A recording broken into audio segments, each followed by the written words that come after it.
Okay, if you want a title for my message this morning, True Worship is the Sound of Heaven. True worship is the sound of heaven. I'm going to read from John chapter 4, verses 22 to 24. This is an introduction. This is Jesus speaking. He's talking to the woman at the well, the Samaritan woman. And he says, "You Samaritans worship what you do not know. We worship what we do know, for salvation is from the Jews. And yet the time is coming and is now come when the true worshippers will worship the Father in spirit and in truth. For they are the kind of worshippers the Father seeks. God is spirit, and his worshippers must worship in the spirit and in truth."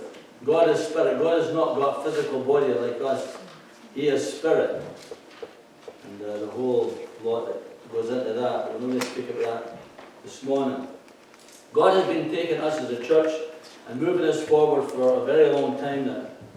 We are on a journey, and that's the way God operates. God takes us into a place in our lives where he wants to always continually be moving us forward. If we're not moving forward in God, something is wrong. We're just not getting it. God is speaking, but we're either not listening and we're not connecting with the Holy Spirit and what he is doing. But praise God, he has been telling us and speaking about his glory now for a long time. He wants to manifest his presence among us. And so he sets us on this journey for us to arrive at that place. And that's where we are just now. I said before that when the Lord spoke to me from Zechariah chapter 8 and verse 11, he began this whole journey for us. Let me read it to you again. "But now, says the Lord, I will not treat the remnant of this people as in the former days, says the Lord of hosts." That statement told me that God was about to change everything. The thing about God, however, is this. When he wants to make a change in our lives, he doesn't just go, he doesn't just dump it on top of us and say, "There you go." No, he very gently leads us into those changes. Because he knows that we will not be able to accept them or receive them or cope with them if we just say, "Well, there you are." And many of us understand that. That's the way God operates. He gently leads us. He is a good shepherd who leads his flock, isn't he? And so he leads us in that way. So it's a new beginning. And we know the Lord has spoken to some of us here about a new beginning. A better sheep, as I said a few weeks ago. The old ways have gone and a new way has just begun. A new direction. And so we need to be listening and discerning what the Holy Spirit is actually saying to us concerning this new direction, and we need to follow hard after it. Yeah? I'll say amen to it, even though somebody is okay. Thank you very much. The Lord said to Joshua, "Follow the Ark of the Covenant, because you have not been this way before." And that's how I feel right now. We've not been this way before. But that's okay, because Jesus is leading us ahead. We don't have to fear, just like Joshua didn't have to fear anything. The Lord says, "Follow the Ark, follow my presence, and I will lead you there, because you've not been this way before." God is saying, some things have to fall away and new things will be added in. Some of these things that God is doing that's brand new, we are ignorant of it right now. We are ignorant of them. We have no idea what it means. But there are other things that we do know. There are other things that God has led us this far as Christians that he now says to us, "I want to elevate those things into a new place." And that's how he works, from glory to glory. That's how he works. Wherever we are at in Jesus just now, in Christ just now, God says, "I'm going to give you more." Right? So if you have a prophetic mantle, expect God to give you more. If you have a heart for prayer, then expect God to enhance that desire for prayer. Whatever it might be, whatever you want to do for him, expect God to begin to elevate that. We need to open our hearts to allow him to do that. Glory to glory. That's how he works.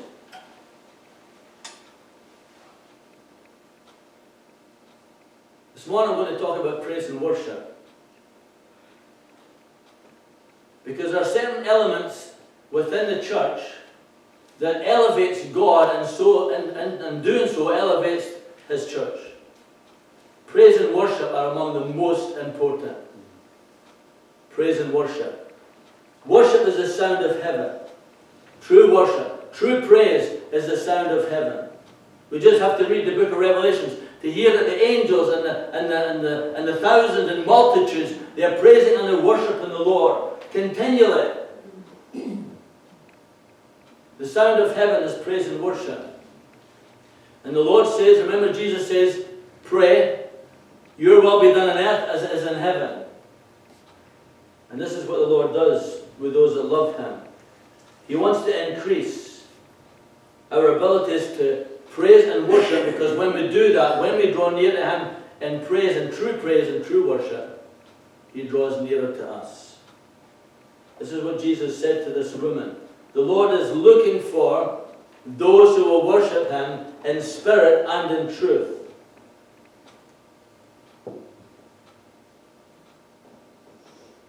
We need to understand what He means by that.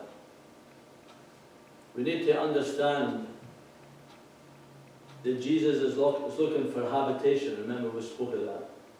Habitation and not just visitation. Our praise and worship will sustain the glory of God.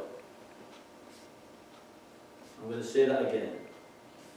If God wants habitation, if He wants to come and He wants to remain with us individually and corporately, then our true praise and our true worship is a must to sustain the glory of the living God. So we need to understand a wee bit more, perhaps. Margaret gave us a vision just the other week of a trumpet. And the mouth of a trumpet, Margaret, I spoke to you already about it just to check it was okay. And the trumpet got bigger and bigger and bigger. And it got louder and louder and louder. And there was a rock involved as well. Well, Jesus is a rock. That's what I believe the Lord is saying. The trumpet sound in the Bible speaks about victory. But it also speaks about the herald of the king. The king is coming. And you've seen them in the old films, eh? When the king was coming, the trumpeters would get the trumpets out and they would sound the trumpet blast. You remember them? Yeah. So do I. But they herald in the king. They herald in the king.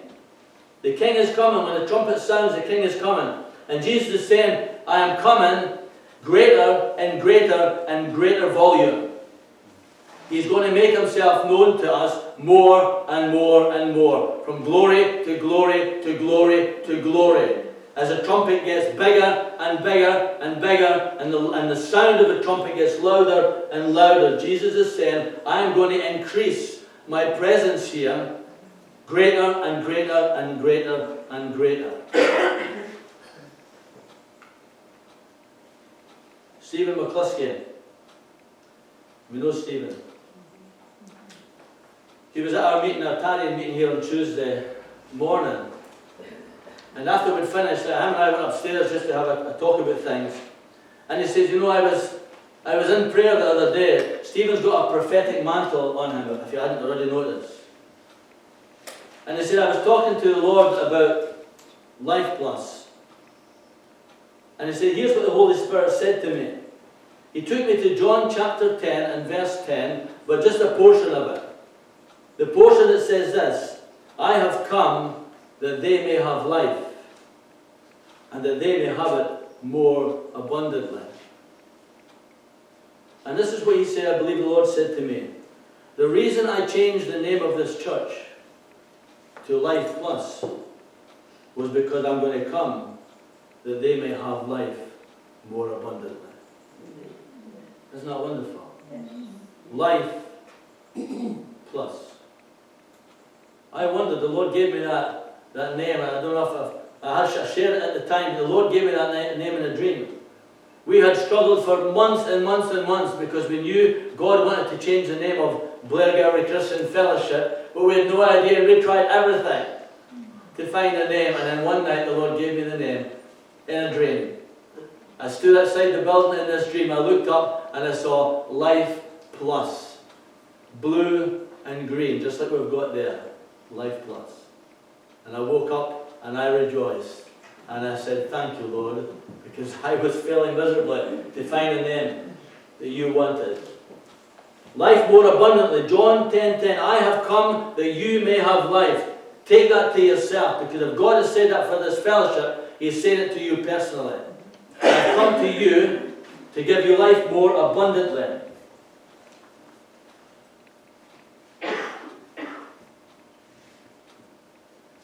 Jesus says, a time is coming, and has now come, when the true worshippers will worship the Father in spirit and in truth, for they are the kind of worshippers the Father seeks.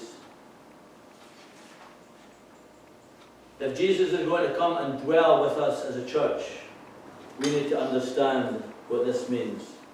In Psalm 22, verse 3, this is a wonderful verse. You are holy, enthroned in the praises of Israel. God is enthroned in the praises of His people. In other words, He comes to inhabit our praises, and He takes His throne among us when we do. That's what the trumpet does. That's what the blast of the trumpet does. It heralds in the King, and He enthrones Himself as King when we enter into true praise and true worship. That's a corporate thing, but it's also an individual thing.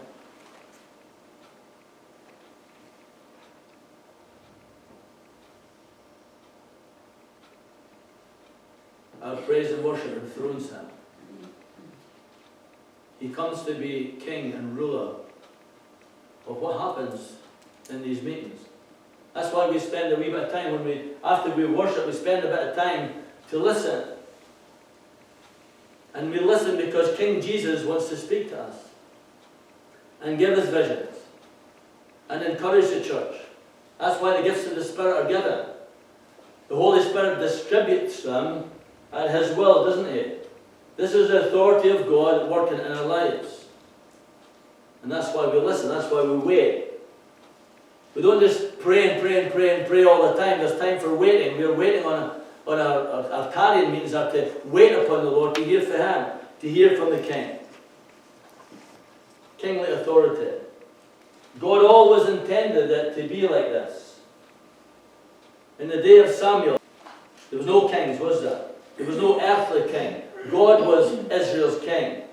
In 1 Samuel 8, verses 4 to 9, however, Israel were pressurizing the prophet Samuel to give them a king, to anoint a king for them. Eventually the Lord said to Samuel in verse 4, heed the voice of the people in all that they say to you, for they have not rejected you, but they have rejected me, that I should not reign over them. So the whole nation rejected him, rejected the Lord as king. Samuel was greatly displeased, the Bible says, but he carried out God's word nevertheless. In the New Testament, Jesus is king. God has brought Christians back to what Israel used to be. Moses was God's mouthpiece. Joshua was God's mouthpiece. The prophets were God's mouthpiece to inform the people what God was saying, what He wanted, etc., etc. Well, now that Jesus is our king, we have returned to that place that Israel used to be in. God is your king. You come here on a Sunday to listen to what the Lord has given me through the week as a message. So in that sense, I'm a mouthpiece from the Lord, but it's what God says to you that's important out of what I share. What is Jesus saying to you? Because He's your king. If He is your king. Yes? I guarantee that all of us here will go away with something different from what I'm saying here this morning. There'll be certain things that the Holy Spirit will say, this is for you, this is for you, this is for you. And you will pick up on that if your heart is open. King Jesus has got something to say to you today. And so today I want to look at an earthly king. To me, the most famous of them all. A man who knew the reality of what it was to worship God in spirit and in truth. A man who knew how to enthrone the Father, enthrone the King of Kings in his life. He knew how to captivate the heart of God. He knew how to please Him. He knew what God wanted. He knew that God was the King of Kings and the Creator of all things. And he knew that this is what he desired. He knew how to worship Him in spirit and truth. I'm talking about David, of course. King David, he was marked by two major things. Two major traits that stand out above everything else. First of all, he was a warrior. He was a battle-hardened guy eventually. As a young man, as a teenager even, he took down Goliath, didn't he? We might say, well, he was a warrior from his childhood, and yes, he was. But there was a reason for that. The reason for that is the other side of the coin. David was not just a warrior, he was also a worshipper. God formed him and shaped him into a warrior because he was first and foremost a worshipper. Worshippers become warriors. Worshippers become warriors. We might think that David, he was just built that way. God just did that. Well, there may have been something in him, yes. But I want to tell you today, it was because he knew his God that caused him to be the warrior that he became. And the truth is, it's the same for us. His intimacy with the Father, his intimacy with God as a worshipper, created a warrior spirit within him. And I'll tell you something, brothers and sisters. If God is going to make a difference in the life of this town and in this nation, God is going to have to raise up warriors who know how to worship the King. He's going to have to raise up men and women like you and me to stand up boldly before the faces of the people out there and say, Jesus Christ is King and Lord, Amen. Whether you like it or not. I could never do that. You are going to do it, but you must be a worshipper first. Yes. If you are going to do it. That's what we're going to talk about today.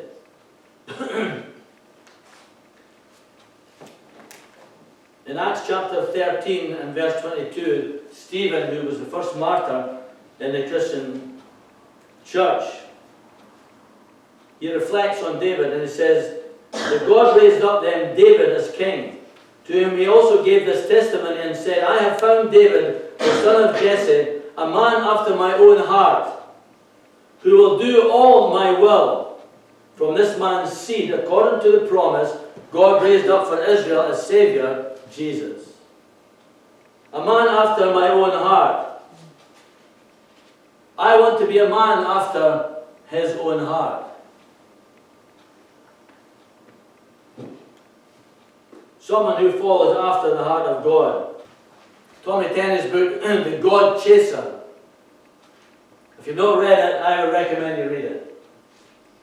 To follow hard after Him in our worship. David knew how to live.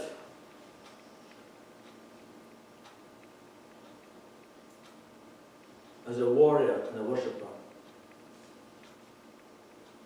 He was both. He gives his own testimony in 1 Samuel 17 verse 34. Remember what he said to Saul when he turns up at the battlefield, bringing food to his brothers who were on the front line. He sees this Goliath mocking Israel, mocking God Almighty. And this young guy goes to Saul the king and he said, I'll fight him. Saul says, You have no chance against this guy. He's been a warrior since his childhood. You can never take him down. But Jesus said, your servant used to keep his father's sheep. When a lion or a bear came and took one out of the flock, I went after it and I struck it. I delivered the lamb from its mouth. And when it arose against me, I caught it by its beard and I struck it and killed it. Your servant has killed both lion and bear. This uncircumcised Philistine will be like one of them, seeing he has defied the armies of the living God. Moreover, David said, the Lord, who delivered me from the paw of the lion and from the paw of the bear, he will deliver me from the hand of this Philistine. That's someone who knows their God. He delivered me. This is a fearless warrior spirit. But look what he says. Look who he trusted in. The Lord who delivered me. He didn't trust in himself at all. He reflected back about how God had protected him from the bears and from the lions. I mean, you don't go up against a bear and a lion, you know, just like on a whim, do you? No.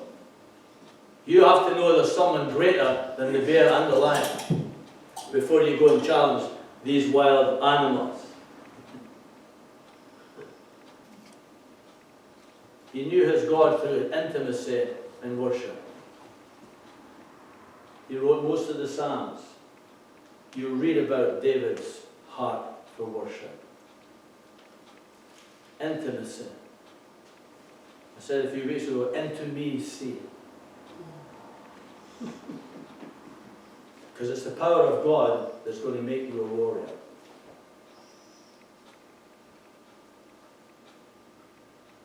There's a verse that says in 1 Timothy, I think it's 2 Timothy. I'll give it to you in just a minute. I'm rushing ahead of myself here. But it says, God has not given you a spirit of fear, but of power, love, and a sound mind. And people often say, I've heard them quote this wrong by saying, God has not given us a spirit of fear, but of love, power, and a sound mind. And I say, no, that's not what the Bible says. It doesn't put love first. It puts power first. Power, love, and a sound mind. Why is that? Because the Holy Spirit doesn't make mistakes. And I believe God puts power there first because it's going to be the power of God that is going to change us. We might say, well, it's the love of God that changes us. Of course it is, but there's power in His love. There has to be. It's the power of God that will change. You cannot change yourself. Have you ever tried to? Of course we have every new year, eh? Here we go. Every new year. New Year's resolution. Well, how long did it last this year? Well, 15 minutes. We've all done it. Yeah, I am not doing it. This is what I'm going to do this year. Yeah, well that's trying to change yourself without the grace of God to do it. It's the grace of God that changes us. It's the power of God that changes us. And if we try to change the flesh ourselves, we will fail. David knew this. David knew that intimacy with the Father was the most important thing, because it's intimacy with Him that's going to shape me into the warrior that my God is. The Bible says our God is a warrior. Jesus is a warrior.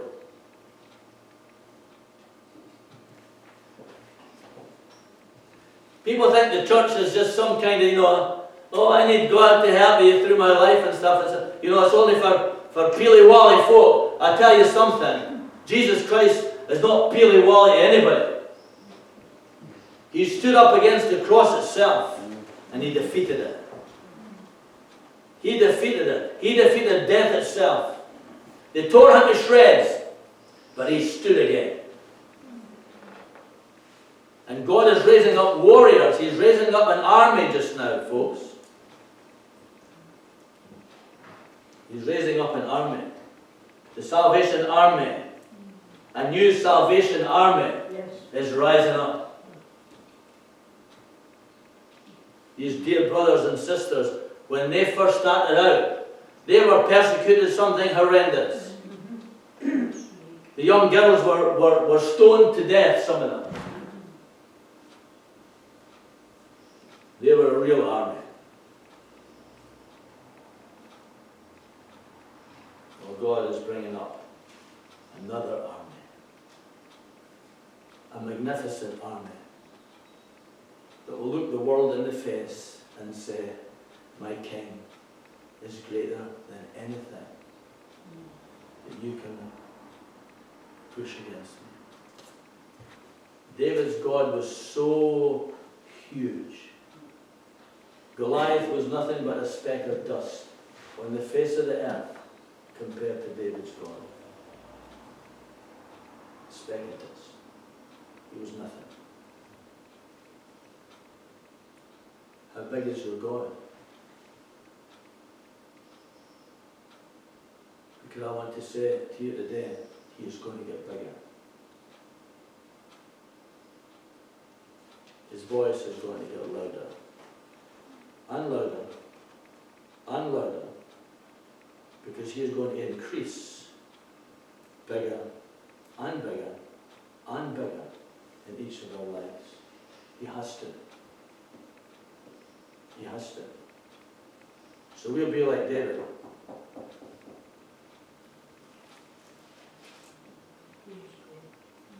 And we'll take down Goliath, don't you worry. We will take down Goliath. But not because we are anything, but because He is everything. That's how it works. This was David's true heart. Even before he put the stone in the slingshot, in his heart, Goliath was already dead.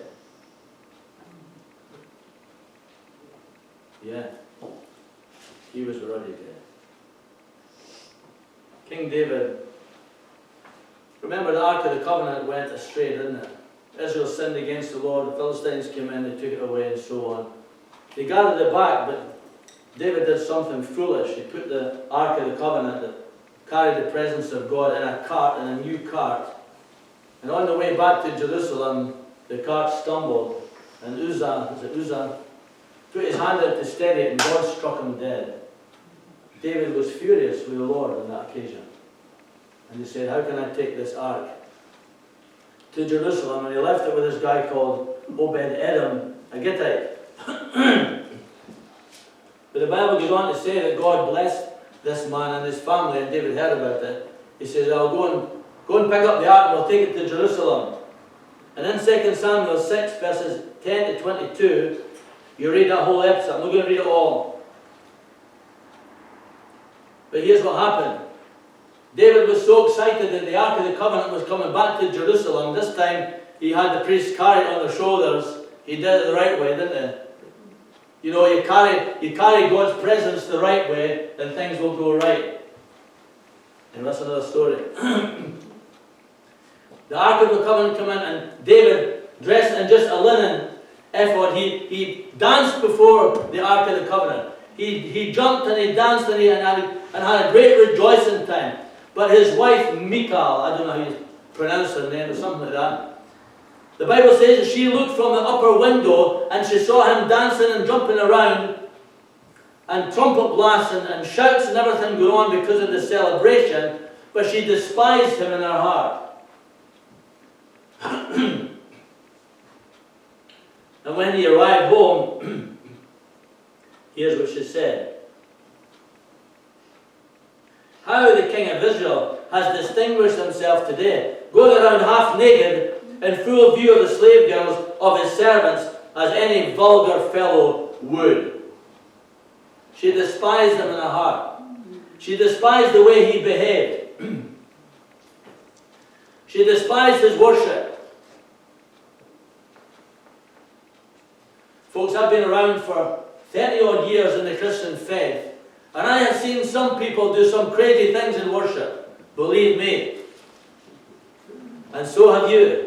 Some of you. But here's the thing. Did we despise the way they behaved? Or did we say, God, this is someone that truly knows who you are? There's an easy way to tell. Just get to know the person. Get to know whether they love Jesus with all their heart or whether they're just faking it. Because you know very quickly, don't you? By their lifestyle, by the things they do, by the things they say. By their fruit you will know them. David's wife had no idea of the spiritual ramifications of what David was doing. She had no idea what true worship was.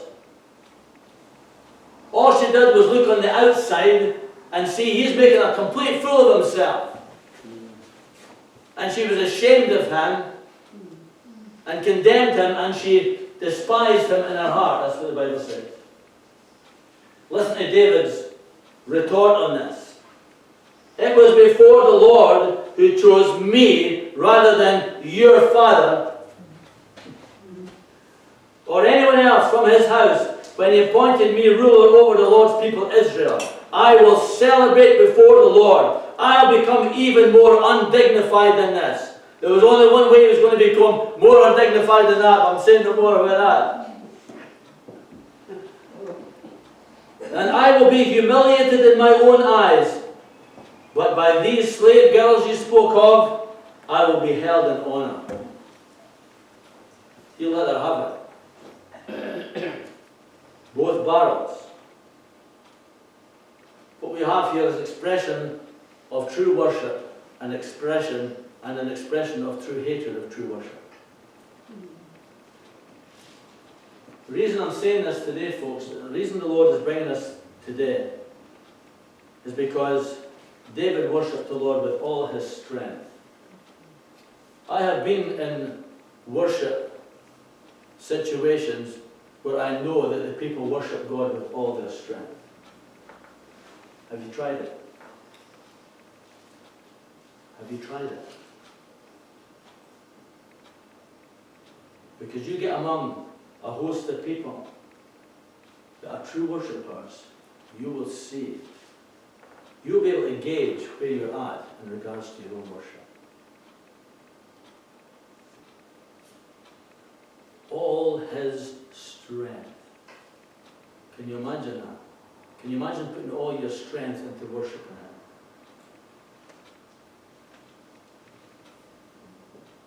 David could care less what people thought of him. When his wife tried to despise him and tell him how she felt, he came back just as strongly and said, I will humble myself in my own eyes. I will make it worse for you, despiser of worship. This is the devil. This is how the devil works. When God is beginning to work in a church, when God is beginning to work in the hearts of the people, and he wants to take us at another degree of worship, and true praise, the devil is going to come around and he's going to say, look how stupid these people are behaving. Don't you do that. Don't let me see you do that. When you read her remarks, you're going to read and you're going to see the remarks of the devil, and he's going to speak to you just like that. You're going to embarrass yourself like them? Well, listen to how people are going to think. Look what they're going to think. Look what they're going to say to you or about you the minute you're out the door. David could care less. Jesus could care less. It was testified of the Lord Jesus, you're a man that doesn't really care what people think about you. Well, David was like that. A man after my own heart, the Father says, because he could care less. If God is, not if God, as God takes us higher and deeper into levels of praise and worship, he's going to do it to set us free.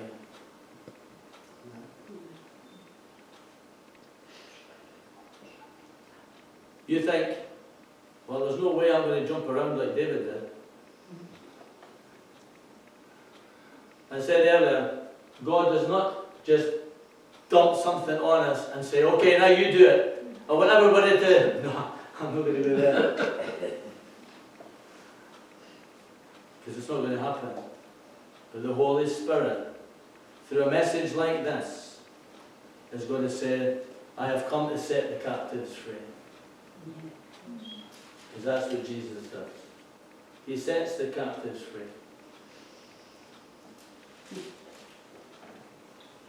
Practice it. Practice it at home. Yeah. Practice it at home. My first time I ever spoke in public, a message at Bible college, I think I shared with you before, I never slept for 3 days. 3 nights I was up all night, every night, terrified. But here's what I did. I stood in front of the mirror because somebody says, just preach to yourself. Stand in front of the mirror. See what it looks like. See what if you're nervous, you're twitching like this and you're always fixing your belt. And he says, get rid of all of that. So I preached in front of the mirror. Through the night. I don't know if Bonnie ever slept either.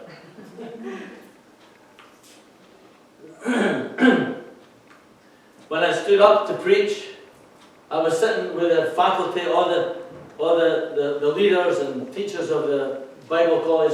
I sat with them up on the podium, 100 people, all my fellow students, and I'm no kidding, my legs were like jelly. My legs were like jelly, and I was sitting there, I was bone tired. I was saying, Lord, there's no way in the world I can do that. I'm sitting, that's the conversation I'm having with the Lord. There's no way in the world I can do this. And then, of course, the worship finished, and the principal of the Bible college introduced me, and I took like 3 steps forward to the podium, and the minute I touched the podium, opened up my notes, the power of God hit me.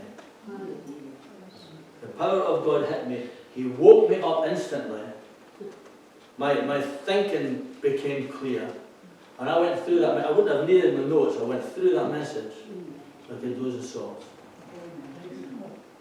It is the power of God that's going to change you. Don't try and do it yourself. You will fail. But it takes intimacy. You will become a warrior on your knees before God, before you're ever a warrior standing to face the people out there.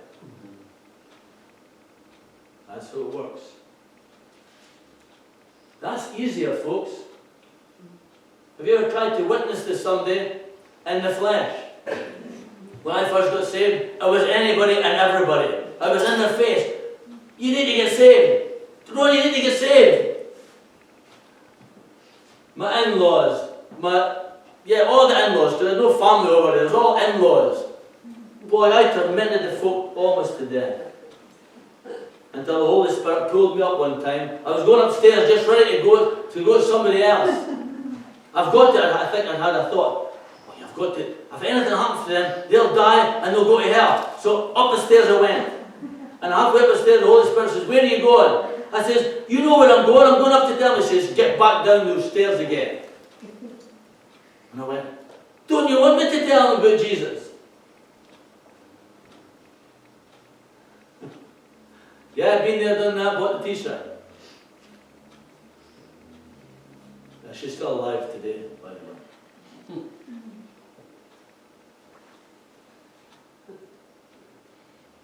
The fear of the Lord is the beginning of wisdom. But fools despise it. Fools despise correction. And Michal, she was a foolish lady.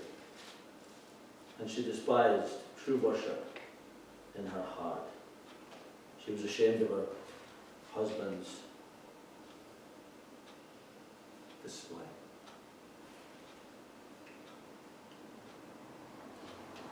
It was before the Lord, David said. Before the Lord. I will humble myself in my own eyes. In James chapter 4 and verse 6 it says this, God gives grace to the humble. He resists the proud. Therefore submit to God, resist the devil and he will flee from you. Draw near to God and he will draw near to you. Cleanse your hands, you sinners. Purify your hearts, you double-minded.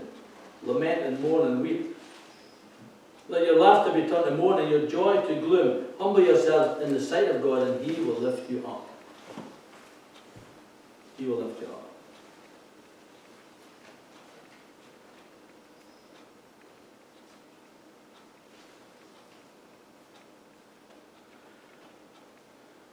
In chapter 4, James says, where do wars and fights come from amongst you? Sadly, the church has fought amongst itself for so long. In some cases, we don't know how to get along with each other anymore. But God's going to change that.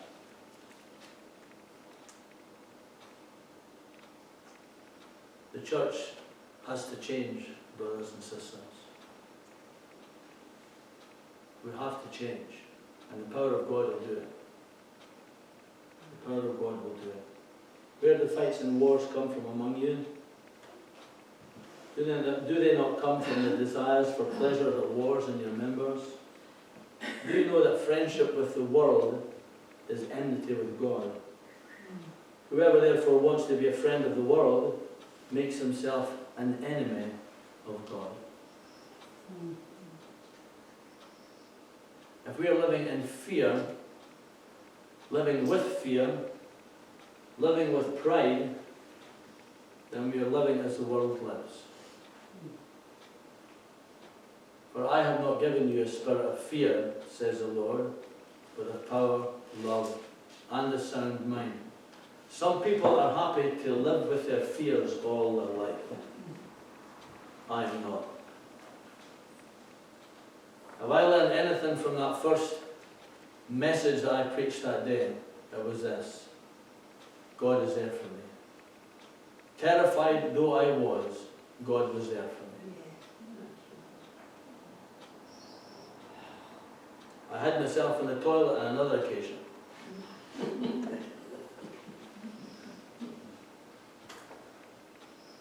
Don't talk to me about fear.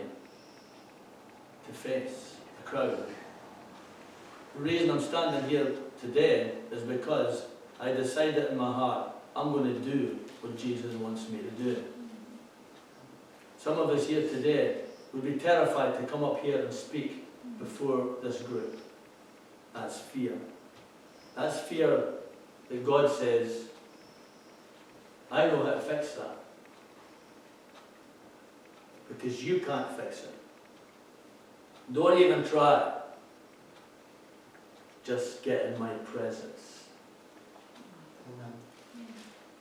Get in my presence, and I will give you something that you can't give yourself. I will give you a boldness that you can't give yourself. The disciples, bold men before the Lord, and yet they prayed, give us boldness, Lord, so we can preach your word. And the house was shaken, and God filled them with boldness, and they preached the word with boldness. It's the power of God, saints, that we have to look to. The power to love people. The power to overcome our fears and our pride. Because sometimes they're connected. Sometimes we're fearful because we're too proud. Sometimes we're too proud and so we're fearful. I'm not doing that. Why? Well, I'm scared. Really? Maybe you're just proud. Sometimes it's difficult to separate them, isn't it? I'm sure Michal would have said, well, she would have excused herself if James had asked her the question, humble yourself before Almighty God. Well, look at what my husband, look what he did. He's gone crazy in the head.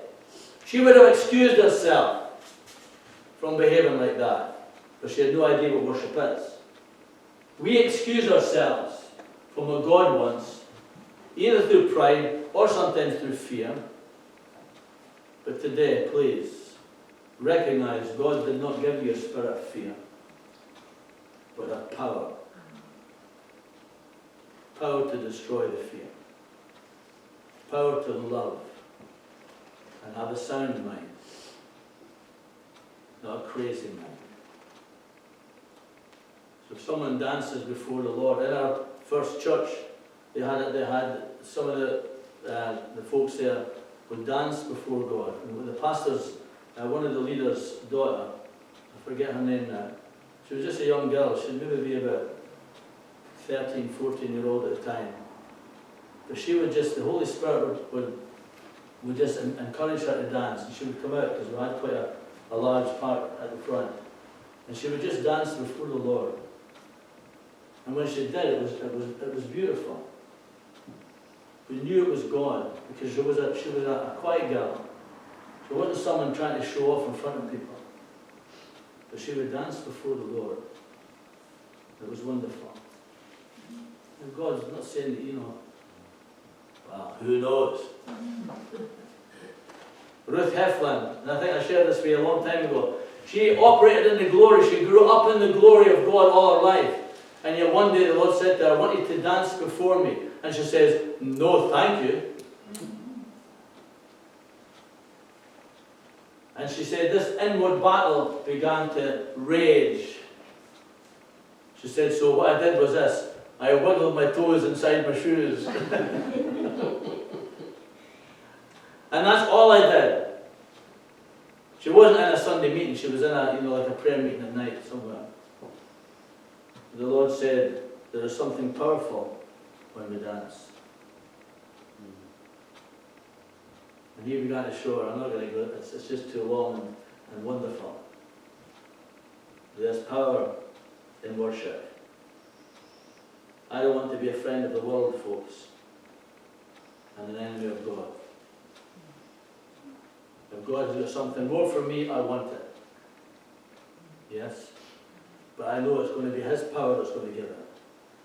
I will be humble in my own sight. Are you afraid of what other people will say about you? Are you? I think truly that this is one of the biggest problems in the church. We're not free. We are not free to express our love for Him. David was free.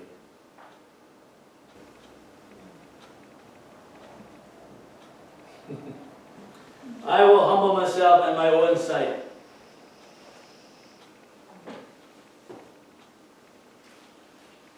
Are you afraid? Or is it pride? Or is it a bit of both? Can we stand together, please? Today,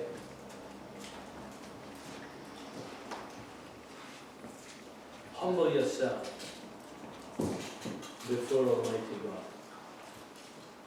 Close your eyes, if you don't mind, please, and think about that.